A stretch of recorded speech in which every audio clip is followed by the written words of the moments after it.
بناوي خداي بخشندي مهربان مليارها مليار حمد وسنا وسباس وستعيش بوزاتي باتي الله كخاوني هم ناز نعمتك أنا درود وصلاة وسلام برجة بسرجاني باتي في سوامان نوري تاو تاجي سربان محمد المصطفى صلى الله عليه وسلم ولا سريار يا وراني ولا شرشوين كوتواني تاروجي دوائي خوش ويستانم عزيزانم خوش حالم لبرنامجي خوتان بخزمتان گەیشتمەوە ئازیزانی من پێم خۆش ئەو جارە باسی کۆمەڵک ئاساری گوناح بکەم لەسەر دڵ و لەسەر ژیان و لەسەر ژینگەمان چونکە بەڕاستی هەتا ئێمە زەرەر و زیانەکانی گوناح نەزانین بەڕاستی ئامادە نابین کەوا تەسکیەکی نەفسی تەواو ئەنجام بدەین و هیزرانێکی یەکجاری گوناحەکان بکەین هەر کاتێک گوناحمان لا بەسیط بوو گوناحمان لەلا ئاسان بوو ئەو کات بزانە تۆ مارکاولی ئەو زا بزانە وێران بووی چونکە کاتێک کەوە مخالفەی ڕەب العالەمینت لەلا سەهل و ئاسان بی بۆیە عاریفان دەفەرموویتن تەماشای بچووکی گوناحت مەکە بەڵام سەر هەر بڕە و بزانە مخالفەی چێت کردووە مخالفەی ڕەب العالەمین مەلیک الملوک مالك يوم الدين تكردوا اي هوا راسي انسان خزالة ديقري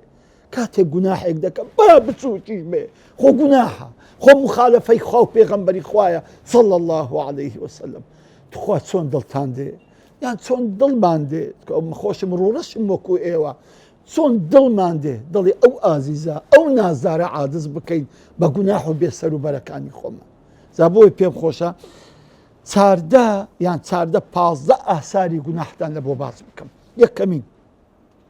بەڕاستی گوناح دڵ تاریک دەکە لە هەمووی خەتەرتر سبحان الله ئینسان دڵی تاریک بوو کە دڵی تاریک بوو ئەتو وێران دەبی ئازیزی من بەخوای وێران دەبی کە دڵت تاریک بوو مۆری لێ دەدرێ ختمێ لێ دەدرێ بەڕانە عەلا قولوبهم ما كانوا يكسبون ڕاین کە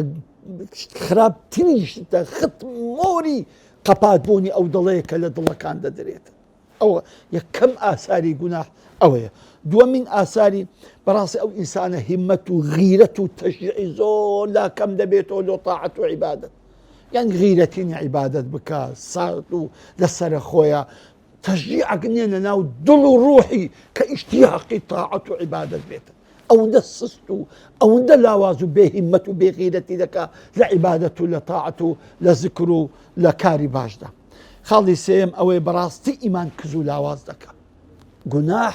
بەڕاستی ئاستی ئیمان لە ناو دڵت زۆر کز و لاواز دەکاتن چوار وەحشەتێک غوربەتێک لە بەینی خۆت و لە بەینی خوا لە بەینی خەڵقی خوا لەگەڵ پیاوە ساڵحەکاندا دروست دەکا سبحان الله حەز ناکەی بیسێ مەجلیسی ساڵحان حەز ناکەی پیاوی ساڵح ببینی غوربەتێکی غەریب هەستی و شعورێکی ئەحساسی غەریب دروست دەکا لە بەینی تو لە بەینی خەڵکی حتا لە بەینی خۆت و لە بەینی خوش جەلە وعەلا خاڵێکی تر لە ئاسارەکانی گوناح ئەوەیە کە حەز ناکەی کە ئەو گوناحانەی کە دەیکەی بەڕاستی گوناحی گەورەن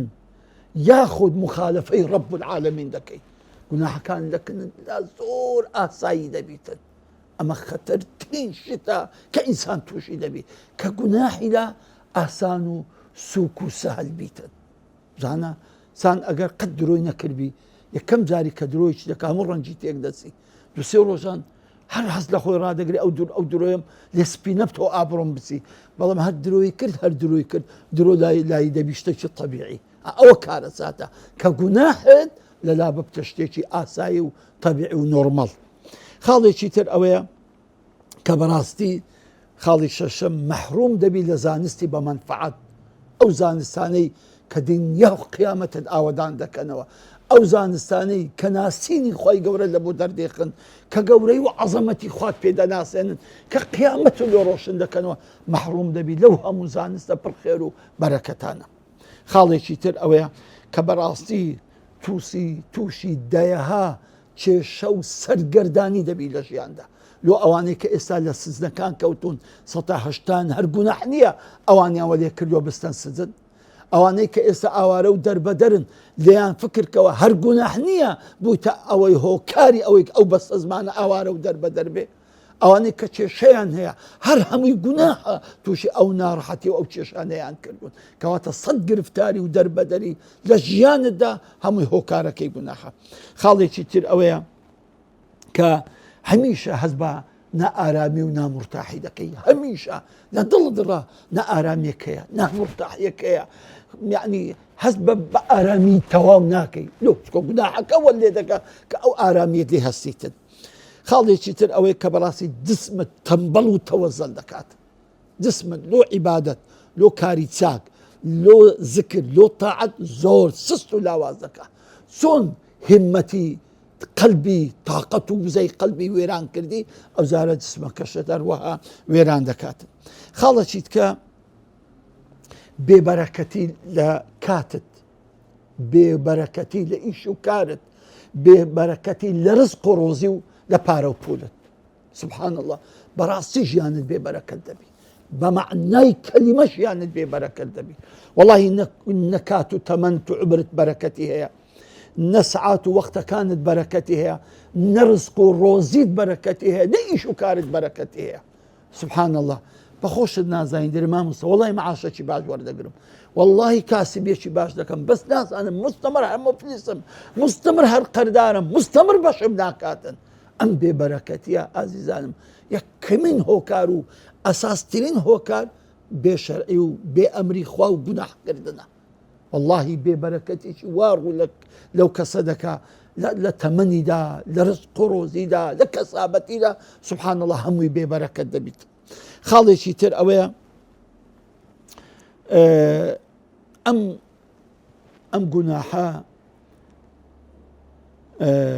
حتى ئاساری دەبی لەسەر ئەم ژینگە و ژیانی ئێمەدا. خوای گەورە دەفەرمی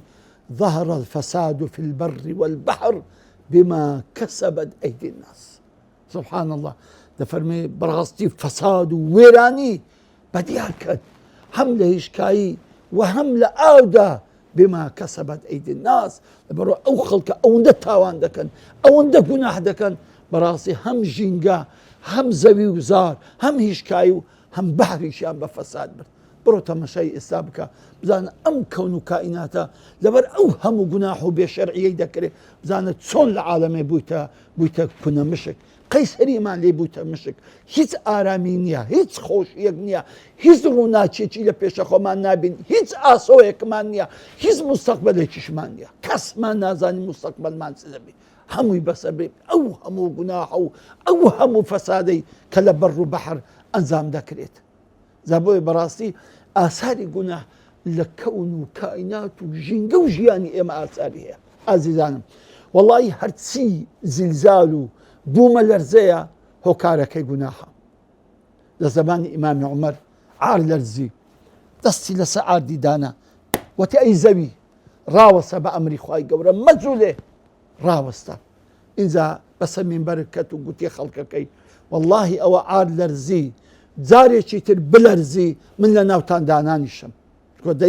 یعنی هۆکاری لەرزینەکەی ڕاستە ئەسبابی طبیعیە ئەوە ئەسبابێکی ظاهریە بەڵام لە پشت ئەو ئەسبابە ظاهریە هەر هەمووی گوناح و بێشەرعیە کە ئەو هەموو بوومە لەرزە ڕوو دەداتن. بۆ یەکێک لە عەلامەتەکانی ئاخری زەمان کثرەت الزەلازل بەڕاستی زیلزال زۆر دەبیتن ئەوەندە گوناح دەکرێت ئەوەندە بێشەرعی دەکرێت حتا زەوین تەحملی ئەو هەموو گوناح و بێشەرعیەی قەتل و خوێنی بە ناحەق و زوڵمە ناکاتن.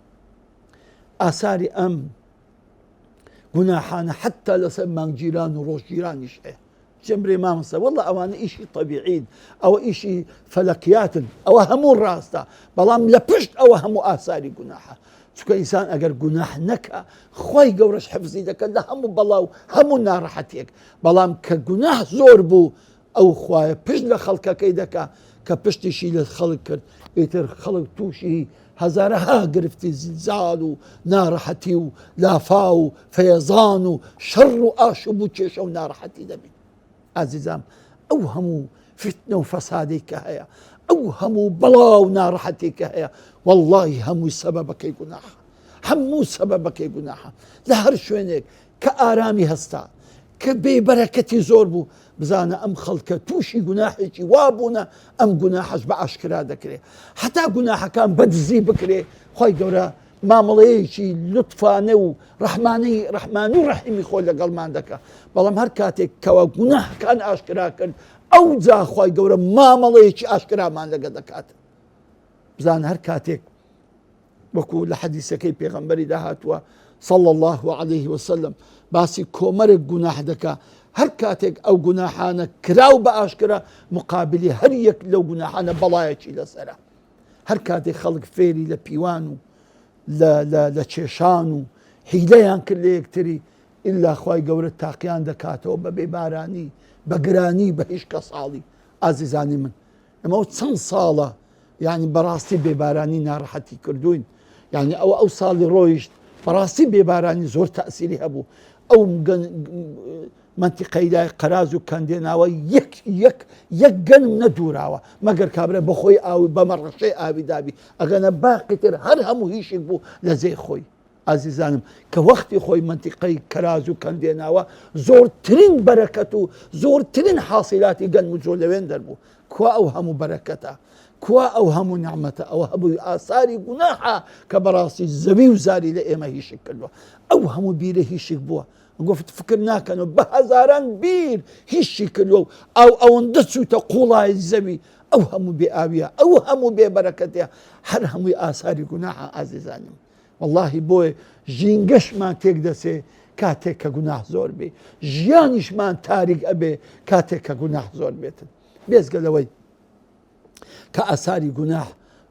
زۆر تەئسیری هەیە لە ناو ماڵەکانمان. کەوە ئارامی خێزان، کۆ ئارامی ماڵ و منداڵ، کۆ ئارامی دانیشتنی عائیلی خۆش و بە پێکەنین و زەردەخەنە، کۆ ئەو ئارامیە،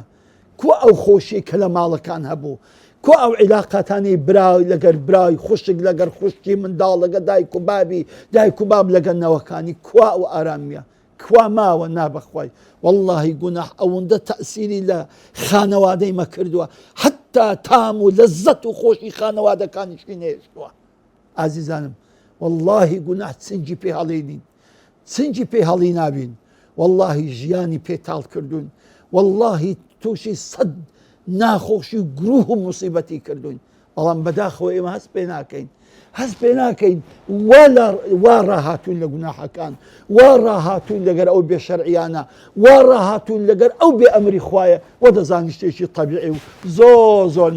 نۆرمەڵە. نابەخوای نۆرمەڵ نییە ئازیزانم. واللهی ئەو هەموو غەم و خەفەت و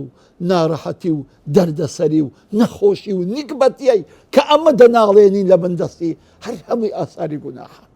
جا بەڕاستی هەتا واز لەو گوناحانە نەینین واللهی ژیانیمە هەر تاڵ و ناڕەحەت دەبیتن. خۆشترین کتاب لەو بابەتە کە بیخوینەوە زۆریشی ئیستیفادە لێ بکەن کە زۆر شتی خۆشتری تێدایە کتێبەکە ئیبن القەیم الجەوزیە ڕەزا و ڕەحمەتی خوای لێبی کە مامۆستای دڵانە کە ناوی الداء والدواء یان الجواب الكافي لمن سأل عن دواء الشافي. یەک لە برادەرەکانی نامەیەکی بۆ ئیبن القەیم دەنووسی دەڵێ قوربان شێخی گەورە واللهی ناتوانم واز لە گوناح بینم، هەرچەند داری تۆبە دەکەم و دەگەڕێمەوە سەر گوناح، دوو نسحەتم کە بۆی بەڕاستی تۆبەیەکی یەکجاری بکەم و واز لە گوناحان بینم. سبحان الله یەک نامەی لۆ دەنووسی، بەڵام نامەک چی یەک کتێبی لە بۆ تەئلیف دەکا بە ناوی الداء والدواء، دەرد و دەرمان، یاخود الجواب الكافي جوابێکی تەواو لمن سأل عن دواء الشافي، کەسێکەوە لە دوو دەرمانێکی یەکزاری و شافی دەگەڕێتن. زانم ئەو کتێبە بەڕاستی ئاساری وا ئەجائب و غەریب باز دەکا، واللهی دڵەکان لەگەری دەلەرزن، واللهی قوڕگ لەگەری هیچێک دەبی و چاو لەگەری ئابلوقە دەبی، ئابلوق دەبی کە چۆن گوناح ئاوا ژیانی ئێمەی تاڵ و ناخۆش و زەحمەت کردیە. تاکو دیدار بابەتێکی تر بە خزمەتتان دەگەم. سەلام عەلەیکوم وەڕەحمەت الله وبەرەکاتوه. oh